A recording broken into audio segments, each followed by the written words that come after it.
السلام عليكم البنات.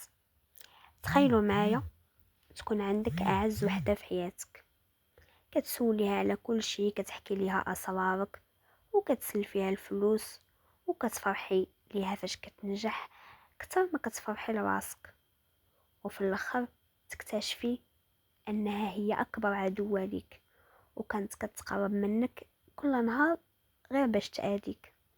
هاد القصه اللي غادي تسمعوا اليوم قصه ديال صفيه، بنت كانت كتحسب صاحبتها بحال اختها، حتى جا واحد النهار ولقاوها ميتة، والسبب ماشي زعما شي راجل ولا كانت مريضة ولا وقع ليها شي حادث، لا، صاحبتها اللي خبت حقدها سنين وفاش جات اول فرصة ليها قتلتها وبدم بارد.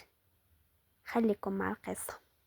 انا سميتي سعاد وفي عمري 27 عام، وبغيت اليوم نحكي لكم القصة ديال اختي صفية اللي كانت حياتها قصيرة وللأسف ما طولاتش معنا في هذه الحياة، ولكن واخا هكاك غادية تبقى محفورة في قلبي طول ما أنا عايشة.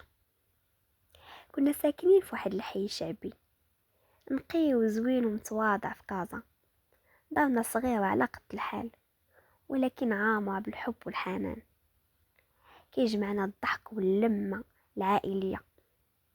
أنا الكبيرة، ومن بعد جات مورايا اختي صفية اللي كنت كنحسبها الزهرة ديال الدار، بنوتة قلبها طيب، كان كيعجبها تعاون ماما في الشقة ديال الدار، وما شاء الله عليها كانت كتقرا مزيان ودمها خفيف، في اي مجمع تلقاها كتضحك وتضحك الجميع. في واحد النهار تبدل كل شيء، كان بالضبط نهار الاثنين، كانت صفية رجعت من المدرسة ووجهها شاحب وصفر وساكتة وما كتهضرش وما بغات تقول لي والو.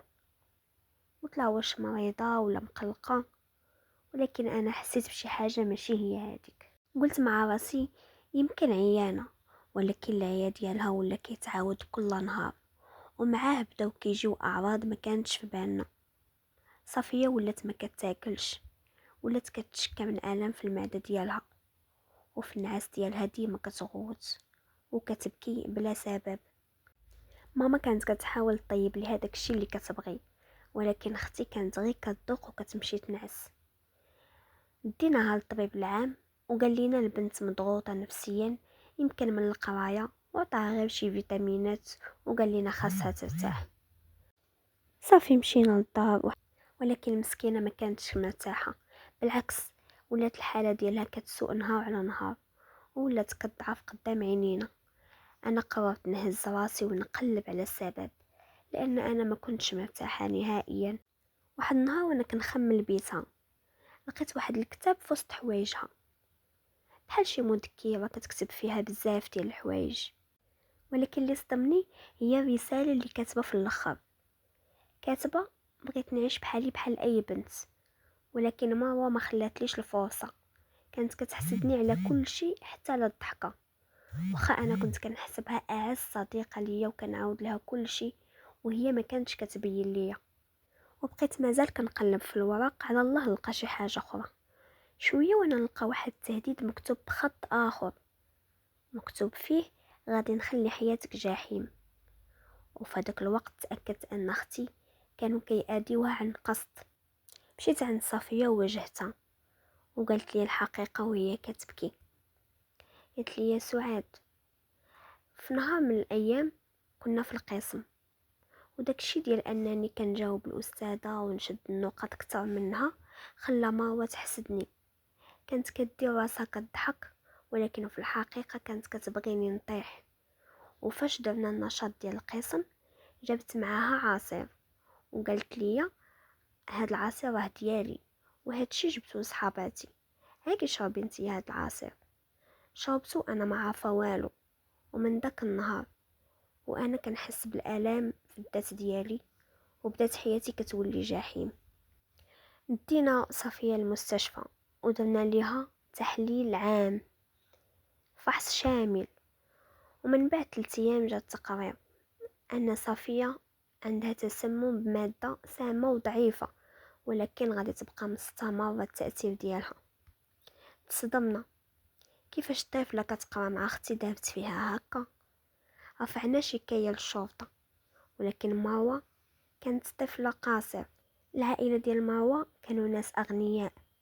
عرفنا أن هاد القضية ما غاديش تاخد حقها وغادي يغبروها. صفية مسكينة كانت كتعيش كل نهار بحال آخر نهار في حياتها. كل نهار عندها الوجع، ولات ما كتقدرش توقف، غير كتوقف كتجيها الدوخة، عينيها طفاو، كأن الموت داير بها دورة. واحد المرة دخلت عندها للبيت ديالها ولقيتها كتكتب في واحد الكناش. قلت لها شنو كتكتب يا صفية؟ قالت لي ودموعها مسكينة في عينيها كلمات أخيرة: إلا مت سجليهم فيديو ونشريهم عبر مواقع التواصل الاجتماعي باش البنات يعرفوا أن الشر كاين في أي بلاصة، ويقدر يجيو حتى من الأصدقاء ديالك اللي كيقراو معاك في قسم واحد وكيجلسوا معاك في طاولة وحدة. واللي كيزيد يقهر هو أن أمي كانت كتحاول تبقى قوية، ولكن كل ما كتدخل عند صفية وكتشوفها ناعسة وجهها شاحب وصفر كانت كتخرج كتبكي. وبابا مسكين ما كانش كاع كيقدر يواجه داك الالم، ولا كيتخبى في الصاله وساكت، ما قدرش يشوف صفيه. بعد اسابيع من العذاب والالام صفيه دخلت في غيبوبه لمده اسبوع، وبقينا حداها وكنتسناوها تفيق يوم يومين، حتى خرج عندنا الطبيب وقال لنا البقاء لله. البنت ما قدرتش تتحمل الالم. تدفنات صفيه وقلبي بقى مدفون معاها. وداك النهار تعاهدت مع نفسي نفضح كل ظالم ونوعي كل بنت، حيت الشر ما بقاش كيسكن في الغرباء، ولا كيسكن حتى في الزملاء الدراسة. صفية ما ماتتش موتة عادية، صفية سماها الحسد والحقد. وبغيت نعطيكم نصيحة: ماشي اي وحدة كتضحك معاك كتقرب ليك وكتشارك معاك اسرارك تستاهل تكون اختك ولا ثقتك.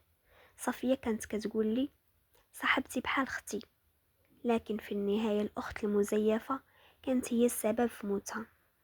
ما تعطيش قلبك لأي وحدة غير حيت كتبان زوينة، وما تفرحيش بالاهتمام الزايد، راه بعض المرات كيخبي غيرة وحسد.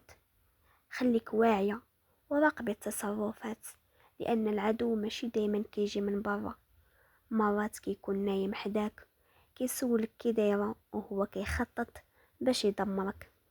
كوني قوية، كوني ذكية، ما تكونيش صفية المقبلة. نتمنى القصة تكون نالت الإعجاب ديالكم وخديتوا منها عبرة. إلى اللقاء مع فيديو جديد إن شاء الله وقصة جديدة.